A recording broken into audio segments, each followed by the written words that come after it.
Hi, I'm Julie Blackburn, and you are joining me for some time of positive intention to start your day or to start your week. This is one intention of a number of tensions about moving through the darkness and into the light. Today, I'm going to share a little bit about my own personal journey with infertility and how I was able to move through some aspects of grief. I mean, it doesn't happen overnight, but some aspects of grief and where I found some peace and some quiet for me to be able to really process that. In this area, there are a number of Angel of Hope gardens, and more keep coming up. A lot of times, hospitals will put them in courtyards for people to grieve. This particular Angel of Hope garden is located in Coal City here in Illinois, and I'll be honest with you, it's really not particularly close to my house, but I was drawn to this garden. It's a beautiful courtyard in the middle of town.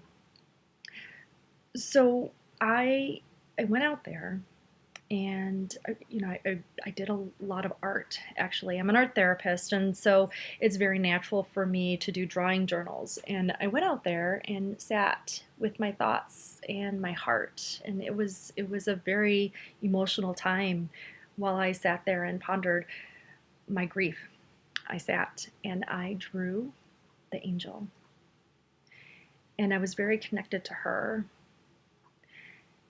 And then I walked around and took pictures of different benches. There were benches that said, courage, strength, love, faith. And I took pictures of those to remind me of what I have inside.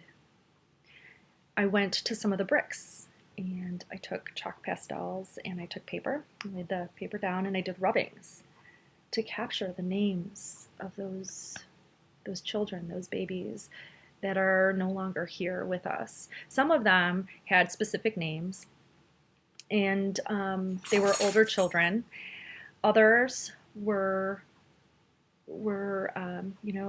baby one, baby two, lost to miscarriage, or we miss never meeting you, things and things like that. It was absolutely powerful. What I can tell you is that I personally was not grieving my own miscarriage or child death. What I was grieving was my fertility.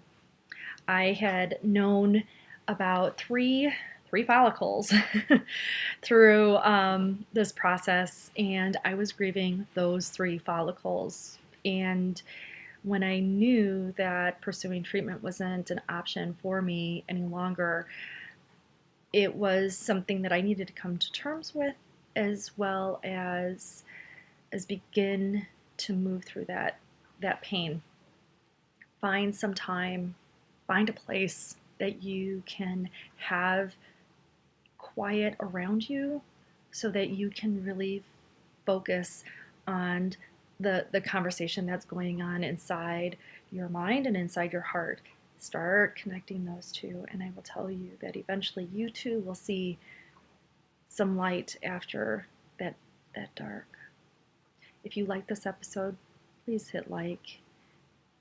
Please subscribe. Then you can get some more information more regularly, and I will see you in the next intention. You take care. Bye-bye.